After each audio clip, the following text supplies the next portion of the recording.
Hello friends, welcome to my channel. आज हम बात करने वाले टाटा स्टील के बारे में। तो टाटा स्टील ये टाटा ग्रुप की कंपनी है और टाटा काफ़ी फेमस और इंडिया का सबसे रिस्पेक्टफुल नाम है। ठीक है, जो रतन टाटा के वजह से ये कंपनी की तरफ सभी लोग रिस्पेक्ट से देखते थे। अभी रतन टाटा तो हमारे बीच नहीं है, लेकिन उन्होंने जो भी किया है और बिजनेस को कहाँ से कहाँ लेके गए, चैरिटी जो टाटा कंपनी करती है, टाटा ट्रस्ट करता है, जिसके वजह से काफ़ी लोग ये इनकी कंपनी को चाहते हैं और टाटा से जुड़े रहते हैं।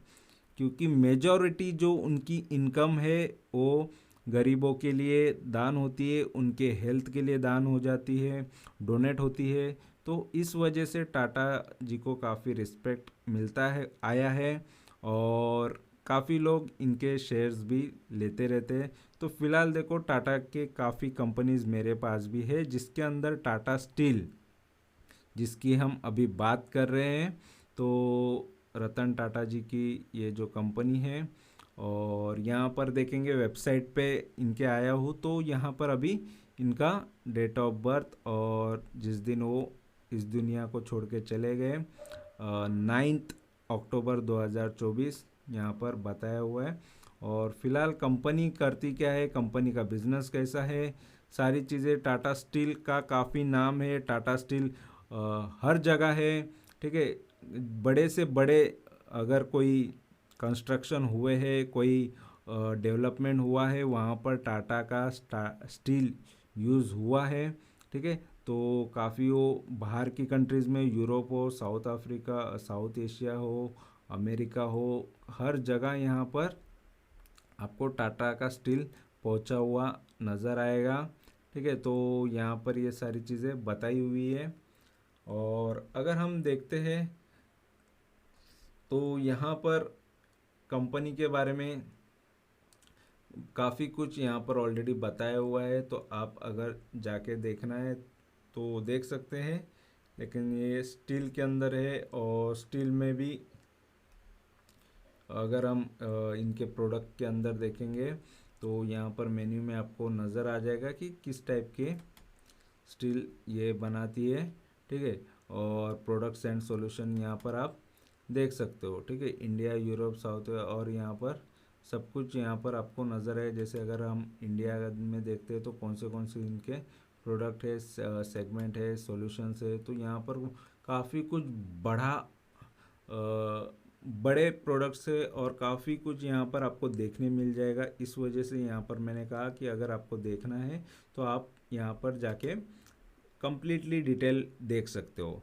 तो फिलहाल हम यहाँ पर टाटा स्टील के फंडामेंटल देखेंगे और यहाँ पर हम जानना चाहेंगे कि कंपनी का यहाँ पर देखो भाव क्या है, बाकी चीज़ें कैसी है। तो यहाँ पर हम देखते हैं तो टाटा स्टील का यहाँ पर भाव देखो 150 है। काफ़ी फिर भी ये टाटा ग्रुप की कंपनी होके भी काफ़ी सस्ते में ये स्टॉक, फिलहाल स्टील का स्टॉक काफ़ी सस्ता मुझे नज़र आ रहा है। इस वजह से भी इसको मैंने लॉन्ग टर्म के लिए ले लिया। और यहाँ पर इसका मार्केट कैपिटल देखते हैं तो 1,86,000 करोड़ की कंपनी है, लगभग 2 लाख करोड़ की कंपनी है ये। और 150 रुपये के प्राइस पे मिल रही है।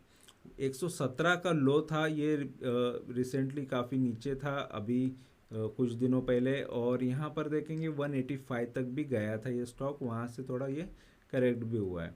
तो फिलहाल यहाँ पर स्टॉक का पी थोड़ा महंगा नज़र आएगा आपको, बुक वैल्यू इसका करंट प्राइस से कम नज़र आएगा, लेकिन डिविडेंड देती है ये कंपनी। लगभग 2 से 2.5% आपको डिविडेंड मिल जाता है आपके इन्वेस्टमेंट पे। R O C R O ई काफ़ी अच्छा है, फिलहाल इतना भी अच्छा नहीं लेकिन फिर भी ठीक ठाक है, अच्छा ही है। और ये कंपनी यहाँ पर 1907 में स्टार्ट हुई थी। ठीक है, और प्राइवेट स्टील कंपनी थी ये वो टाइम पे, एशिया की फर्स्ट। ठीक है, और यहाँ पर अगर हम देखते हैं इसमें एक साल में जो रिटर्न, जैसे मैंने कहा, तो यहाँ पर देख सकते हो 117 से ये स्टॉक, ये काफ़ी इसने अच्छे रिटर्न दिए, लगभग काफ़ी अच्छा ग्रो किया। फिर यहाँ से करेक्शन आया, जब करेक्शन आया वो टाइम पे मैंने देखो ऑलरेडी इसको मैंने जो भाव पे लिया था वहाँ से इसने काफ़ी अच्छे ऑलरेडी रिटर्न दिए थे, वहाँ से फिर करेक्ट होके अभी अभी भी मुझे अच्छे रिटर्न में ही नज़र आ रहा है ये स्टॉक। और जब मैंने लिया था इसका अपडेट मैंने टेलीग्राम पे डाल दिया था, जो लोग टेलीग्राम से जुड़े हैं उनको अपडेट रेगुलर मिलते रहते हैं कि कौन से शेयर को बाय कर रहा हो, कौन से को सेल कर रहा हो। तो वीडियोस काफ़ी लेट आ रहे हैं क्योंकि ऑलरेडी काफ़ी कुछ डेटा मेरे पास है, बहुत सारी चीज़ें बतानी बाकी है, बहुत सारे चीज़ें एक्टिवली करते रहता हूँ, बहुत सारे शेयर्स लेते रहता हूँ, लेकिन उतने एवरीडे वीडियो डालना पॉसिबल नहीं होता, इसलिए जैसे जैसे टाइम मिलता है उस हिसाब से मैं डालते रहता हूँ। जिसके अंदर प्रॉफिट्स बुकिंग के भी वीडियो मैं डालते रहता हूँ, तो प्रॉफिट होता है तो उसको फ़िलहाल तो अभी मैंने प्रॉफिट बुकिंग की वीडियो को थोड़ा स्टॉप किया है क्योंकि ऑलरेडी उसमें भी काफ़ी वीडियोस है आने बाकी है, और यहाँ पर मैंने जो खरीदे थे वो शेयर के भी वीडियो आने काफ़ी बाकी थे।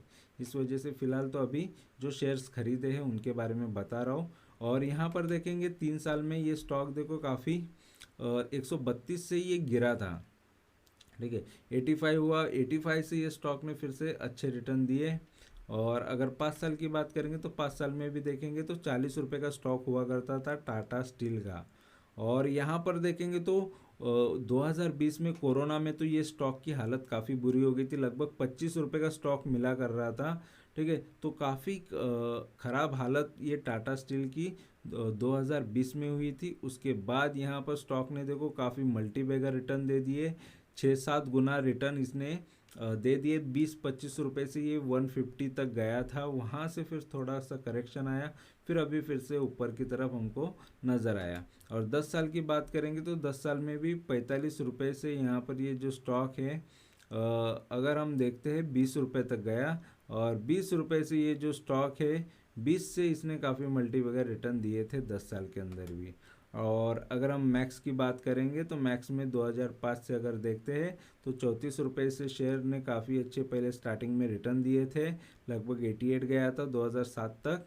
उसके बाद ये 2008 के बाद काफ़ी गिरा, ये 10-11 रुपये 15 रुपये का शेयर हुआ करता था, ठीक है। और 14 रुपये का भी प्राइस हमको यहाँ पर नज़र आया, तो वहाँ से फिर ये स्टॉक ने काफ़ी अच्छे रिटर्न दे चुका है।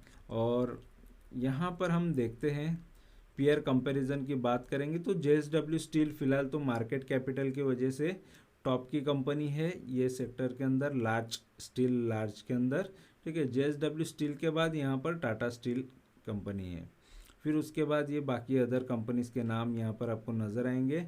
और क्वार्टरली रिजल्ट्स की बात करेंगे तो यहाँ पर आपको दिखेगा कि ये जो कंपनी है जून 2021 में 53,000 करोड़ का सेल कर रही थी, अभी फ़िलहाल कर रही है 54,771 करोड़। तो यहाँ पर देखेंगे तो लगभग एक ही रेंज में ये कुछ 2-3 साल से सेल्स कर रही है। और प्रॉफिट देखेंगे 9,700 करोड़ से यहाँ पर फिलहाल प्रॉफिट कम होता हुआ नज़र आया, जो 919 करोड़ का कंपनी का नेट प्रॉफिट हमको दिख रहा है।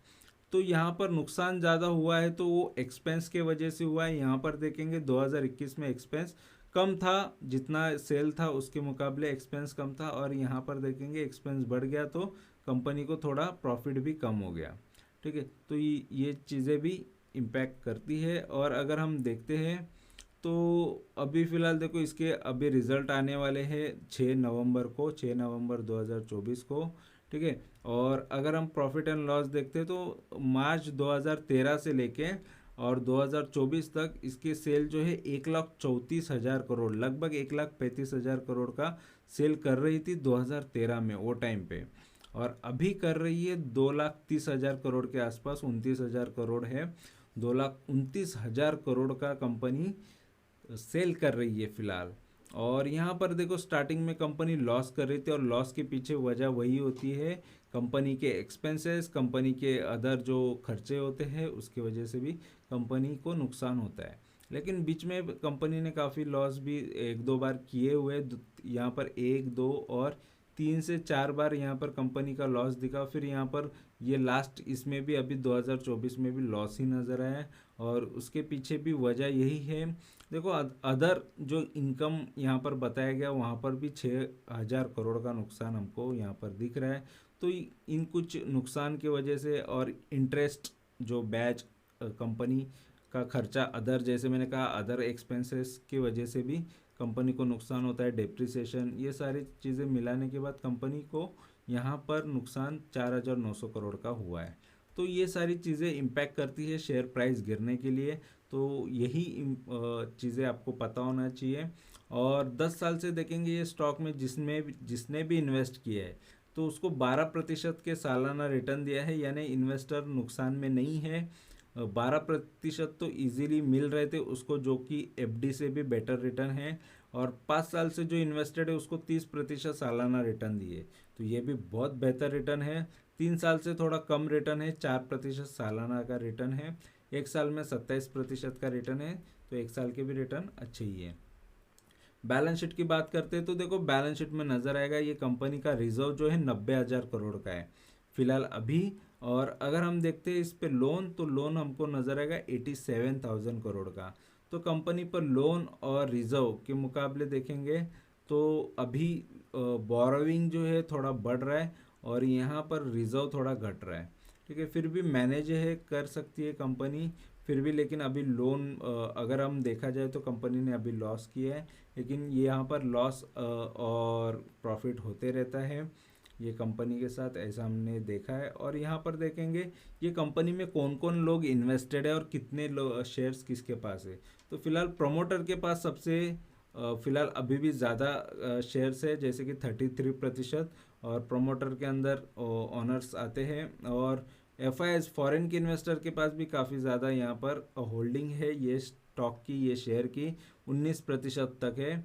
और डीआईज यहाँ पर मैंने ओपन करके दिखाया है कि यहाँ पर देख सकते हो डीआईज में लाइफ इंश्योरेंस होता है, एसबीआई है, म्यूचुअल फंड है, ये सारे लोग मिलके डीआईज है। तो ये डीआईज ने यहाँ पर इन्वेस्टमेंट किया लगभग 22% का।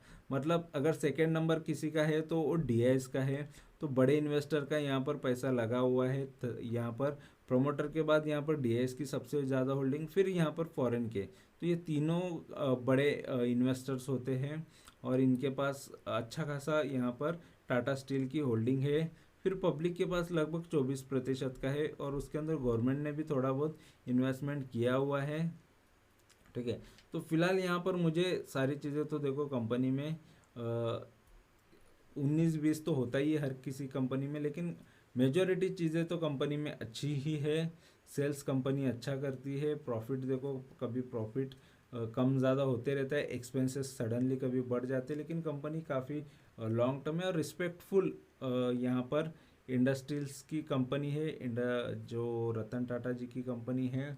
और अगर हम देखेंगे टाटा ग्रुप की कंपनी है, तो आगे हम इसका बिजनेस देखेंगे किस तरीके से चलता है और क्या होता है। टाटा का नाम आगे इसी तरीके से चले, यही सब लोग उम्मीद करते हैं। ठीक है, तो और यहाँ पर मैं जस्ट यही बताना चाहूँगा, इसमें मेरा पर्सनल होल्डिंग है, इस वजह से मैंने इसके बारे में आपको बताया कि इसको मैंने लॉन्ग टर्म के लिए लिया था और इसका अपडेट मैंने टेलीग्राम पे भी दिया था। और बाकी ये कोई शेयर का रिकमेंडेशन नहीं होता और यहाँ पर ना कोई मैं टिप दे रहा हूँ। तो यहाँ पर मेरी जर्नी ही आपको बता रहा हूँ, जिस शेयर में मैं बाय कर रहा हूँ, सेल कर रहा हूँ, उसमें कैसे प्रॉफिट ले रहा हूँ। तो ये जस्ट सिखाने की कोशिश है, तो जस्ट आप सीखने पे फोकस करो। और वीडियो अच्छा लगेगा तो ज़रूर लाइक किया करो। तो वीडियो अच्छा लगा है तो लाइक और शेयर और चैनल को subscribe. Thank you very much for watching my video. Thank you, bye bye.